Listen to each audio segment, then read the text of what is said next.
आज आपण बनवणार आहोत विदर्भातला स्पेशल नाश्ता, जो की खूप प्रसिद्ध आहे. मुलांपासून मोठ्यांपर्यंत सर्वांनाच आवडते.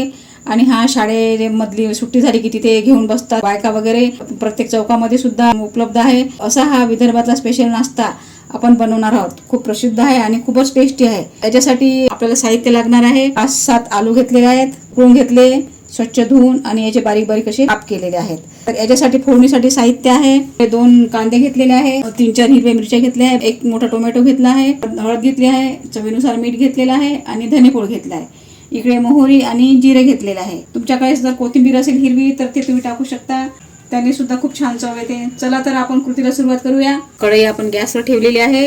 गॅसचा पॉवर मोठा आहे. कढई गरम होऊ देऊया आपण. कढई आपली बऱ्यापैकी गरम झालेली आहे. याच्यामध्ये आपण 2 डॉट तेल टाकूया. अशा प्रकारे आपण यात हे तेल टाकलेलं आहे. तेलाला गरम होऊ देऊया. तेल आपलं बऱ्यापैकी गरम झालेलं आहे. याच्यामध्ये आपण मोहरी टाकूयात. मोहरी छान तडतडलेली आहे. अशी तडतडलेली मोहरी पाहिजे आणि जिरं थोडंसं जास्त प्रमाणात पाहिजे आपल्याला. जिऱ्याने चव छान येते. थोडशा चटणीमध्ये जिऱ्याचं प्रमाण थोडं जास्त टाकायचं. हे जिरं टाकलेलं आहे. जिरे पण छान तडतडलेलं आहे. असं जिरं तडतडू द्यायचं आपल्याला. त्याचा खमंग असा वास सुटते. याचा पॉवर कमी करून घ्यायचा. याच्यामध्ये आता आपण कांदा टाकूया. कांद्यासोबतच हिरवी मिरची सुद्धा टाकायची आहे आपल्याला.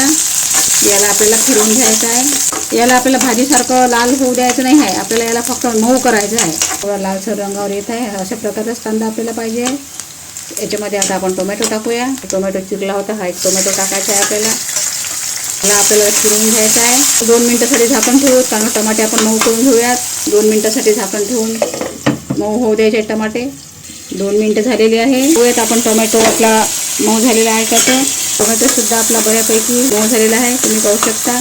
आता याच्यामध्ये आपण हे जे मसाले घेतलेले आहे, आता याच्यामध्ये आपण टाकू धनेपूड, मीठ आणि हळद. तुम्ही मीठ वरून सुद्धा घालू शकता. मी सहसा फोडणीतच टाकते मीठ. तुम्ही भाजी झाल्यावर सुद्धा मीठ वरून टाकू शकता, काहीच हरकत नाही. मसाले आपण हे तेलामध्ये होऊ देऊ. थोडेसे धनेपूड वगैरे, हळद वगैरे शिजू देऊया त्याच्यात. तुमच्याकडे ओले मटार असले तर ओले मटार सुद्धा टाकू शकता. आता माझ्याकडे नाही आहे, मी काही टाकले नाही. तर अशा प्रकारे आपला हा मसाला शिजलेला आहे. खूप छान आणि अफलातून अशी चटणी लागते. हे मुलांना तर खूपच आवडतो. जेव्हा ते शाळेमध्ये आपण टिफिन देतो, दिल्यानंतरही आपल्याकडून पैसे घेऊन जातात आणि ते आवडीने खातात. रस्त्यावरचं खाणं किती झालं तर उघड्यावर राहते, ते झाकून राहत नाही, आपल्या आरोग्याला घातक राहते. तर म्हणून हा मुलांना आपण घरी दिला तर ते पैसे वाचतात आणि आपलं आरोग्य चांगलं राहते. आणि घरचे आपल्याला 2 खायचे तर 4 खातो आपण. भरपूर आपलं पोट भरून खाता येते. आता याच्यामध्ये मी हे आलू उकडलेले जे काप केले आहे हे टाकत आहे. आलू थोडासा मऊ शिजून घ्यायचा आहे आपल्याला. मी हे 3 शिट्ट्या काढलेल्या आहे याला. हे अशा प्रकारे आपल्याला एकजीव करून घ्यायचा आहे. पूर्ण मसाले आपल्या चटणीला लागले पाहिजे. हा पूर्ण असा मसाल्यामध्ये आपल्याला फिरवून घ्यायचा आहे.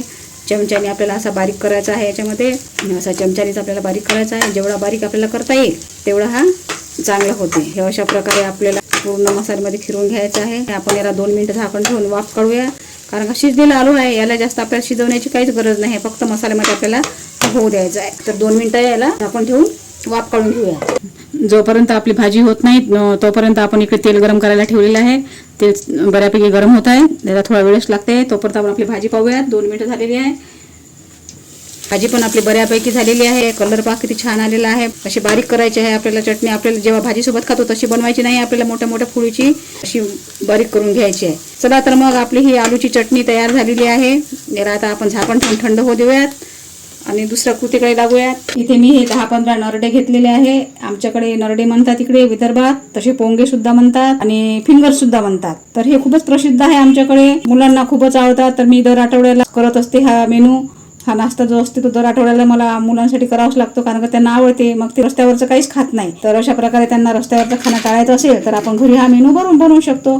सरळ आणि साधा सोपा आहे. अशा प्रकारचे कुठे बाजारात उपलब्ध आहेत. हे किराणा दुकानामध्ये म्हणा किंवा आपल्या जवळच्या दुकानामध्ये. तर अशा प्रकारचे हे फिंगर्स आहे.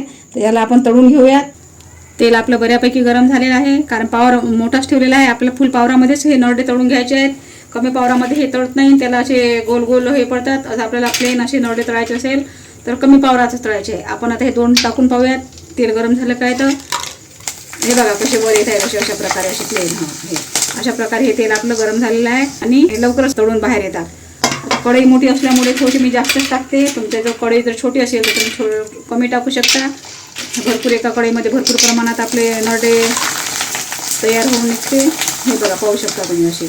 असे खरपूस रंगाचे नरडे खायला पण खूप छान लागतात आणि खूपच असा आवडणारा पदार्थ आहे हा, कमी खर्चाचा. तुम्ही हा नक्की करून पहा. तुमच्याकडे जर असेल हा पदार्थ की नाही बा आमच्याकडे पण आहे तर मला कमेंटमध्ये तुम्ही सांगू शकता. तुमच्याकडे काय म्हणतात, याला काय नाव आहे हे सुद्धा तुम्ही मला सांगू शकता. हे अशा प्रकारचे आपले नरडे तळून झालेले आहे. चटणी आपली थंडी झालेली आहे, आपण बघू शकता. 10 मिनिटात मी नरडे तळत होती तोपर्यंत आपले हे चटणीला थंड करून घेतलेलं आहे. खूपच छान सुगंध येत आहे, अफलातून अशी चव लागते. मुलं तर असे घाईनं तुटूनच पडतात ह्या नाश्त्यावर. हे बघा, अशा प्रकारे आपली खमंग आणि चविष्ट चटणी तयार झालेली आहे. आता याला आपण प्लेटमध्ये काढून घेऊया. आणि आपली प्लेटमध्ये काढून घेतलेली आहे. तर अशा प्रकारे आपले हे नरडे तळून झालेले आहे. खूप छान आणि खमंग असे तळलेले आहे. हे नरडे कुरकुरीत झालेले आहेत, हे पाहू शकता. आणि हे थंडे सुद्धा झालेले आहे. याचं जे तेल आहे तेल खाली बुडात बसलेलं आहे पातेल्याला. तर तुमच्याकडे टिश्यू पेपर असेल तर तुम्ही टिश्यू पेपरवर सुद्धा ठेवू शकता. आता माझ्याकडे सध्या नाही आहे. हे बघा, काहीच तेल नाही आहे याच्यामध्ये. तेलचं एकदमच कोरडे कोरडे वाटत आहे आपल्याला. तर आपण आता हे सर्व करूया आणि मुलांना खायला देऊया. मी तुम्हाला एक टिप सुद्धा सांगते. जर तुमच्या पातेल्याला जास्त तेल साचलेलं असेल तर आपण त्याच्यामध्ये कणिक सुद्धा भिजवून घेऊ शकतो. तर आपलं तेलही वाया जात नाही आणि आपले भांडे घासायला पडत नाही. याच्यामध्येच आपण कणिक भिजवून आपण ठेवू शकता तेलाच्या भांड्यामध्ये. अशा प्रकारे आपले नरड्याचे तळून झालेले आहेत. तर अशा प्रकारे आपल्या नाश्त्याची डिश तयार झालेली आहे. तुम्ही पाहू शकता, छान दिसत आहे चटणी आणि हे नरडे. तर आमच्या विदर्भाला हे आलू नरडे सुद्धा म्हणतात, आलू पोंगे सुद्धा म्हणतात आणि खूप अशी फेमस अशी आहे. छोट्या मुलापासून तर मोठ्या माणसापर्यंत सर्वांना अशी अफलातून आवडते ही. अशा प्रकारे तुम्ही बाहेर न खाता तुमच्या मुलासाठी त्यांचं आरोग्य धोक्यात येऊ नये, तेलांचा वापर कसा बाहेर राहते कसा राहते त्याच्यावर आपल्या मुलांचं आरोग्य अवलंबून आहे. तर आपण घरी सुद्धा आपल्या मुलांना असे छोटे छोटे नाश्त्याचे पदार्थ जर करून दिले तर ते खुश होतात आणि चांगल्या प्रकारे अभ्यास सुद्धा करतात. अशा प्रकारे तुम्ही सुद्धा हा पदार्थ करून पहा.